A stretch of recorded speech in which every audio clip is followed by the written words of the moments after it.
नमस्कार, नवीन व्हिडिओमध्ये तुमचे स्वागत आहे। आज आपण बनवणार आहोत पुरणपोळी। 2 वाट्या हरभऱ्याची डाळ घेतलेली आहे, चांगल्या प्रकारे धुवून घेणार आहे। त्यात पुरेसं पाणी घालून हळद तेल टाकून मी 5 शिट्ट्या करून घेणार आहे, त्यामुळे डाळ चांगल्या प्रकारे शिजते। आता जेवढी डाळ आपण घेतलेली आहे त्याच्या 200 ग्रॅम कमी गूळ घ्यायचा आहे।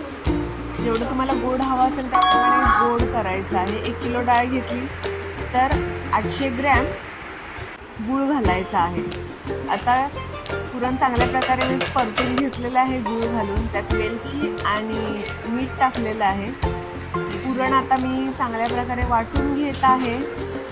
पुरण वाटून झालेलं आहे।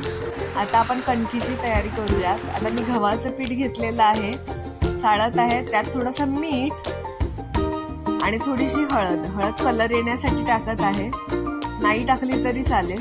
चांगल्या प्रकारे आपण चपात्याला मिळतो त्याप्रमाणे पीठ मळून घ्यायचं आहे आणि तेल लावून परत स्मूथ मळायचं आहे, जेणेकरून पोळ्या आपल्या लुसलुशीत होतील। आता जेवढा गोळा घेतलाय त्याच्यापेक्षा थोड्या कमी प्रमाणात पुरण घ्यायचं आहे आणि ते भरून आता आपण पोळी लाटणार आहोत।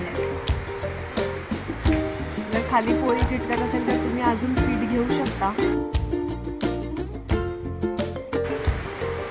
तवाही आपला तापलेला आहे, त्यात थोडंसं तेल घातलेलं आहे मी। तुम्ही डायरेक्ट पोळ्यांना तेलाऐवजी तूपही लावू शकता। तुपासोबत पोळी खायला खूप छान लागते। आता मी ताट बनवत आहे, लिंबू घेतलेला आहे, थोडंसं मीठ, भात, कटाची आमटी,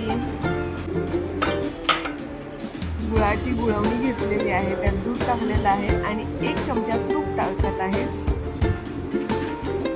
आणि आपण बनवलेली पुरणपोळी आणि पापड कुरडयाशिवाय तर पुरणपोळीचे ताट कंप्लीट होतच नाही।